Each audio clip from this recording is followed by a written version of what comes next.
दोस्तों, गुरुकुलम ज्ञान भूमि गया में आपका स्वागत है। आज खान सर का ग्रुप डी का आरआरबी साइंस प्रैक्टिस सेट 18 कराने जा रहे हैं।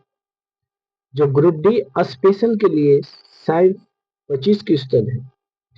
आज का पहला क्वेश्चन है, देखिए।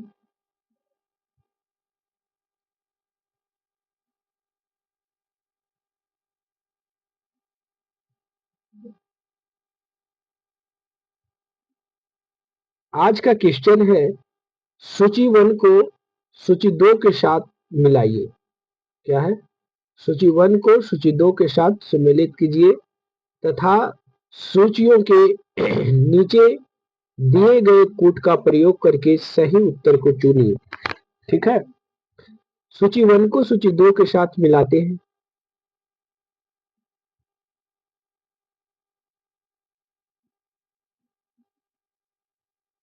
देखिए, स्टेथोस्कोप।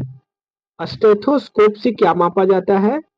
तो हृदय की ध्वनि शुद्धि के लिए स्टेथोस्कोप का प्रयोग करते हैं। स्फिग्मैनोमीटर का प्रयोग रक्तचाप को मापने के लिए किया जाता है। ठीक है, और कैरेटोमीटर का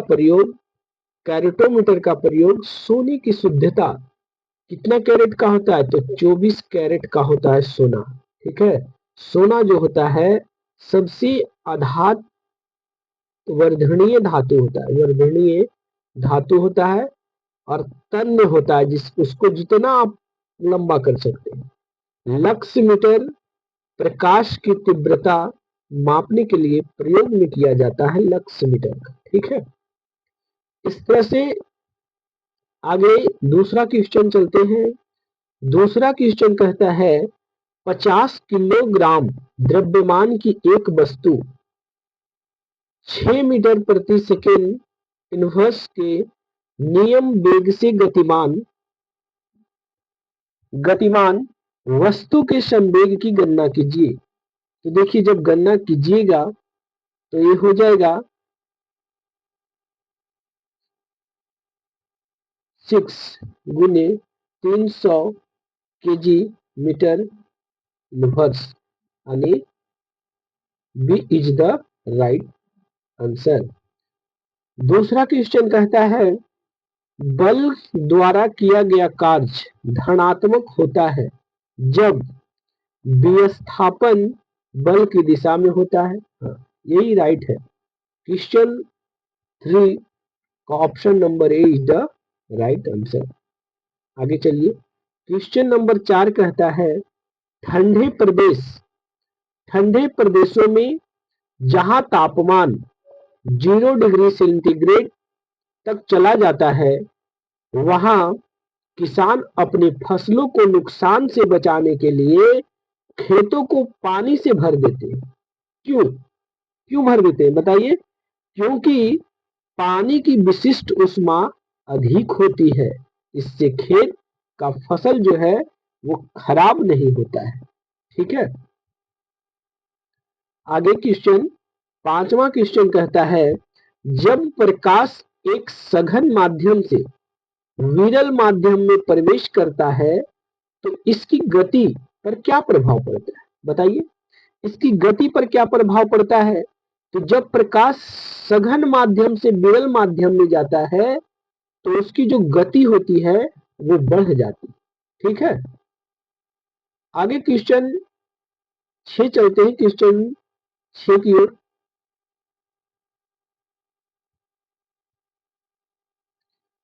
देखिए, क्वेश्चन नंबर 6 है।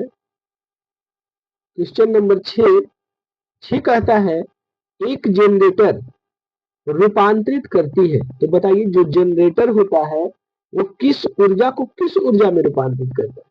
तो जनरेटर यांत्रिक ऊर्जा को विद्युत ऊर्जा में रूपांतरित करती है। ठीक है, यानी क्वेश्चन नंबर 6 का option number A is the right answer. अब बताइए, विद्युत ऊर्जा को रासायनिक ऊर्जा में कौन रूपांतरित करता है?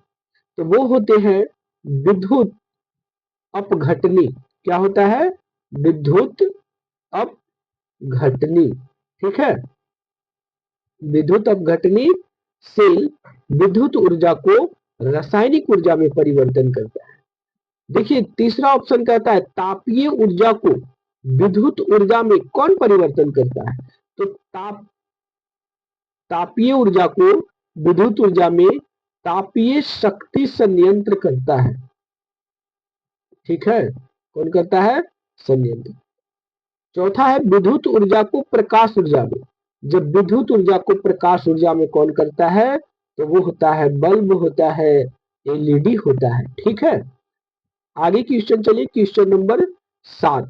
देखिए क्वेश्चन नंबर 7 क्या कहता है कि किसकी तरंगदैर्घ्य की सीमा 400 mm यानी नॉटिकल मील से 700 नॉटिकल मील तक होती है।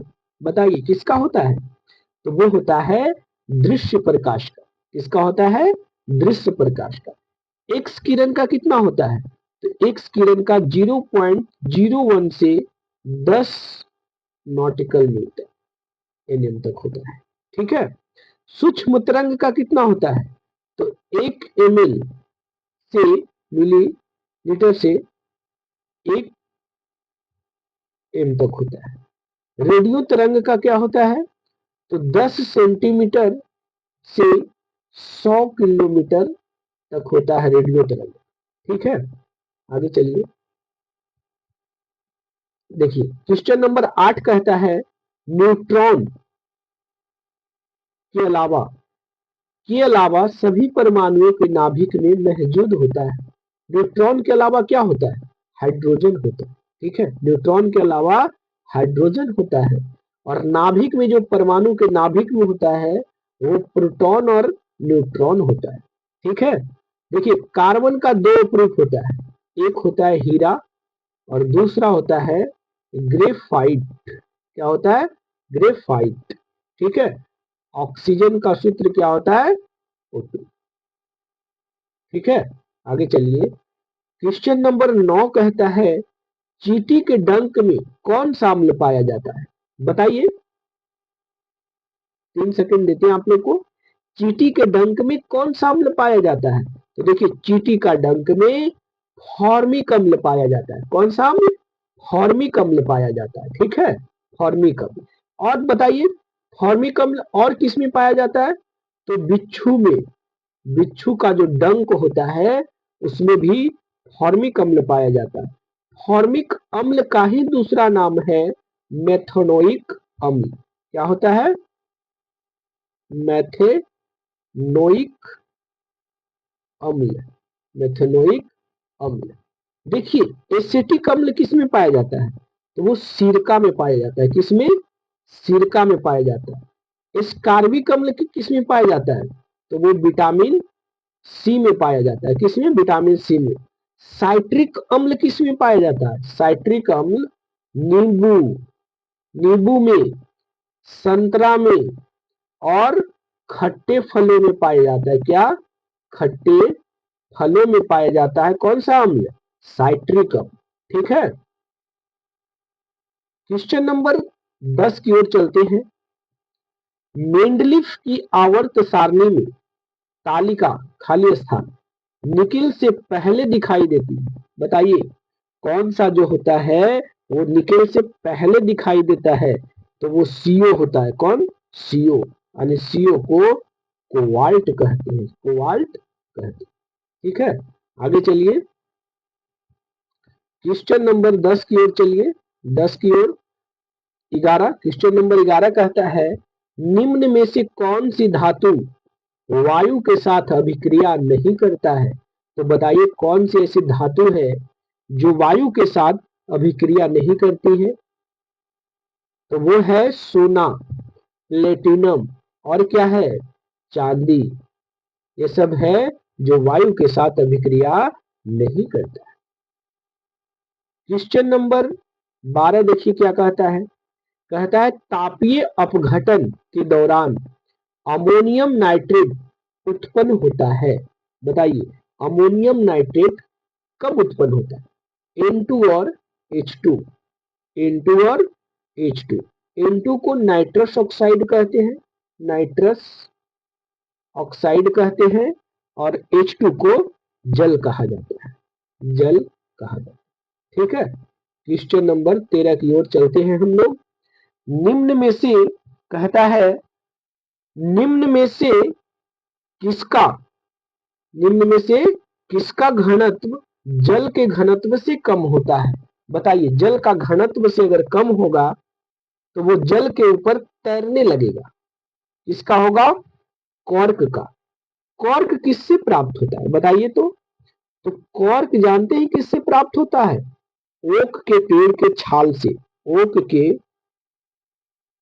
पेड़ के छाल से प्राप्त होता है, छाल से प्राप्त होता है। ठीक है, आगे क्वेश्चन चलिए 10वां की ओर, सॉरी 14, क्वेश्चन नंबर 14। देखिए क्वेश्चन नंबर 14 क्या कहता है कि सामान्यतया विभाजन किस अयस्क में किया जाता है? देखिए सामान्यतः विभाजन किस अयस्क में किया जाता है? तो वो है सल्फाइड अयस्क में। इसमें सल्फाइड अयस्क में। आगे चलते हैं, क्वेश्चन नंबर 15 कहता है सीसा यानी लेड, सीसा यानी लेड किससे प्राप्त होता है? बताइए, सीसा यानी लेड किससे प्राप्त होता है? सीसा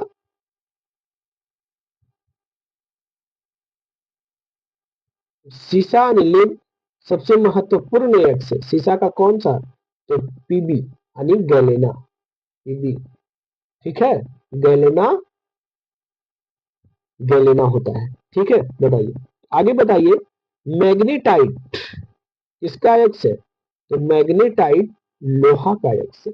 मैग्नेटाइट, सिडेराइट और हेमेटाइट, हेमेटाइट।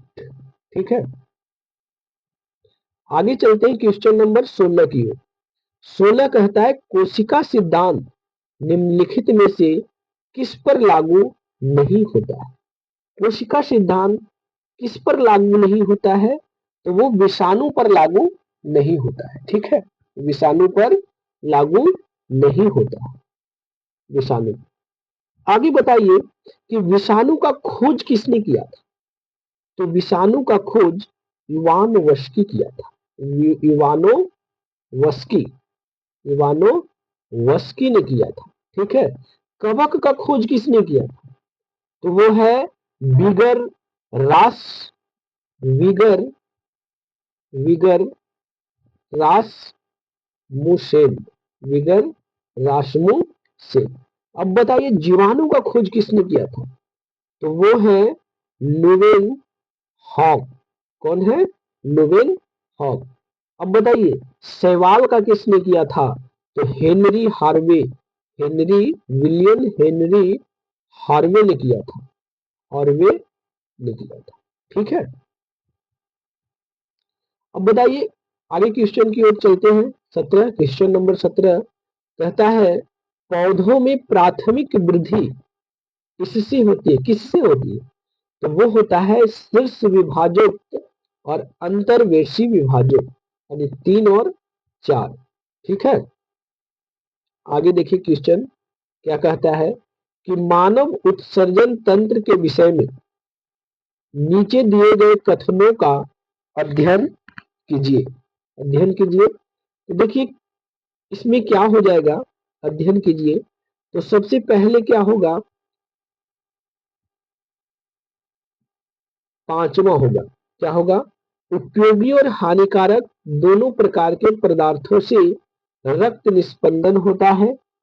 फिर होता है उपयोगी पदार्थों को रक्त में पुनः अवशोषित कर दिया जाता है।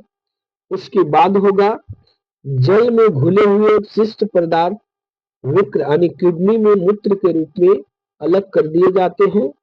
फिर उसके बाद मूत्र वाहिनियों से होता हुआ मूत्र मूत्राशय में जाता है।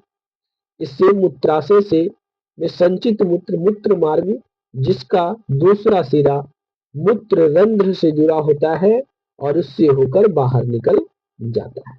तो यानी पहले 5 होगा, फिर 4 होगा, फिर 2 होगा, फिर 3 होगा और फिर 2 होगा। ठीक है, सॉरी, पहले 5, फिर 4, फिर 1, फिर 3, फिर 2। ठीक है, यानी option number B is the right answer. आगे चलिए क्वेश्चन 19 की ओर। देखिए 19 कहता है सही उत्तर के साथ सूची 1 तथा सूची 2 को जोड़े। Vitamin B one, vitamin B one का जो रासायनिक नाम है वो थायमिन होता है। क्या होता है? थायमिन। और विटामिन बी वन की कमी से कौन सा रोग होता है? Beriberi. क्या होता है? बेरी बेरी होता है। ठीक है, विटामिन बी टू का जो रासायनिक नाम है वो ribo ribo sorry, vitamin B two का रासायनिक नाम राइबोलिन है, राइबोलिन है। विटामिन बी सिक्स के पायरिडॉक्सिन होता है और विटामिन बी 12 को साइनोकोवालिन होता है। ठीक है, आगे क्वेश्चन चलते हैं। Question number 20। क्वेश्चन नंबर 20 कहता है, क्या कहता है? शक्ति स्थल एक ऐसा सौर ऊर्जा पार्क है जिसका उद्घाटन हाल ही में निम्नलिखित राज्यों में हुआ है। तो देखिए शक्ति स्थल एक ऐसा सौर ऊर्जा पार्क है जिसका उद्घाटन किस राज्य में हुआ? तो अभी वो राज्य कर्नाटक है, दक्षिण की दिशा में है, कर्नाटक राज्य में हुआ है। ठीक है, आगे देखिए क्वेश्चन नंबर 21 कहता है रेशम के कीट समानतः किस पेड़ पर होते हैं? तो वो होता है शहतूत के पेड़ पर। रेशम, इसे रेशम का पालन सेरीकल्चर कहलाता है। सेरीकल्चर, सेरीकल्चर कहलाता है। ठीक है, आगे चलिए क्वेश्चन नंबर 22 क्या कहता है कि प्रकाश संश्लेषण की प्रक्रिया में पौधे किस ऊर्जा का उपयोग करता है? देखिए जब प्रकाश संश्लेषण होता है तो कौन सी ऊर्जा का उपयोग होता है? सौर ऊर्जा, क्योंकि सूर्य से प्रकाश मिलता है तो वहां से CO2 ले लिया जाता है और सौर ऊर्जा का प्रयोग होता है। रासायनिक ऊर्जा किसमें होता है? देखिए जो भोजन होता है, भोजन के पाचन में रासायनिक ऊर्जा का प्रयोग होता है। गतिज ऊर्जा बताइए। तो गतिज ऊर्जा चलती गाड़ी में, चलती ट्रेन में, चलती बस में, चलती उड़ती हवाई जहाज में, हवाई जहाज में, बंदूक से गोली चलने में, बंदूक से गोली चलने में। ठीक है, उष्मीय ऊर्जा बताइए, उष्मीय ऊर्जा का। तो गर्म या ठंडा, गर्म व ठंडे, जब गर्म हो या ठंडे होने पर जो ऊर्जा निकलती है, ऊर्जा निकलती है उसे उष्मीय ऊर्जा कहते हैं। ठीक है, आगे चलिए क्वेश्चन, क्वेश्चन नंबर 23 क्या कहता है? सूची 1 को सूची 2 के साथ सम्मिलित कीजिए। मलेरिया, मलेरिया किससे फैलता है? तो मलेरिया प्रोटोजोआ से फैलता है। किससे? प्रोटोजोआ से। मलेरिया, मलेरिया का आविष्कार किसने किया था? तो वो था रोनाल्ड रास, रोनाल्ड रास, रास ने किया था। ठीक है, रोनाल्ड रॉस ने किया था। पोलियो किससे होता है? पोलियो, देखिए पोलियो जो होता है वो विषाणु से होता है। पोलियो विषाणु से होता है। और पोलियो का खोज किसने किया था? तो जॉन साल्क ने किया था, जॉन साल्क ने किया था। ठीक है, पोलियो का। तपेदिक किससे होता है? तो देखिए तपेदिक जो होता है वो जीवाणु से होता है, जीवाणु से होता है। और तपेदिक यानी टीबी का खोज किसने किया था? तो रॉबर्ट कोच ने किया था, कोच ने किया था। दाद किससे होता है? तो दाद कवक से होता है। ठीक है, अब देखिए इधर आइए, विषाणु का खोज किसने किया था बताइए? तो विषाणु का खोज युवानो वस्की ने किया था, युवानो वस्की ने किया था। प्रोटोजोआ का खोज किसने किया था बताइए? एंटोनी लुवेन हॉक ने किया था। क्या किया था? लुवेन हॉक ने किया था। और जीवाणु का भी लुवेन हॉक ने किया है। ठीक है, कवक का खोज किसने किया है? तो अभी तो बताए इसने किया है, रास मुनेरा, रास मुनेरा ने किया। ठीक है, आगे चलते हैं क्वेश्चन नंबर 23 की ओर। हो गया 24। क्या कहता है, प्रोसेस्ड डेटा को किस रूप में जाना जाता है? तो जो प्रोसेस डेटा होता है वो जानकारी के रूप में जाना। ठीक है, आगे आइए 25 नंबर। कंप्यूटर में डेटा की सबसे छोटी इकाई को क्या कहते हैं? कंप्यूटर में जो डेटा होती है उसकी छोटी इकाई को बिट कहते हैं। ठीक है, क्या कहते हैं? बिट कहते हैं। एक बिट में, एक बाइट में 1 से 8 बिट होता है। एक बिट बाइट में 1 से 8 बिट होता है। 1 गीगाबाइट बराबर 1024 एमबी होता है। कितना? 1024 एमबी होता है। और 1 टेराबाइट बराबर 1024 सॉरी 1024 जीबी होता है, गीगा वाइट होता है। ठीक है, तो देखिए दोस्तों, आज का जो लास्ट क्वेश्चन था 25 क्वेश्चन खत्म हो गया। आप लोग गुरुकुलम गुरुकुलम ज्ञान भूमि ज्ञान भूमि गया यूट्यूब चैनल को सब्सक्राइब कीजिएगा, शेयर कीजिएगा। एक छोटा सा चैनल है, ताकि मैं मोटिवेट रहूं। आप लोग शेयर कीजिएगा अपने दोस्तों से, ताकि उन लोगों को भी रिवीजन हो सके। ठीक है, एक यह ग्रुप डी का 25 क्वेश्चन साइंस का स्पेशल है, जो खान सर के द्वारा यह किताब निकाला जाता है। ठीक है, तो आज का सेशन यही समाप्त करते हैं। धन्यवाद, धन्यवाद, धन्यवाद।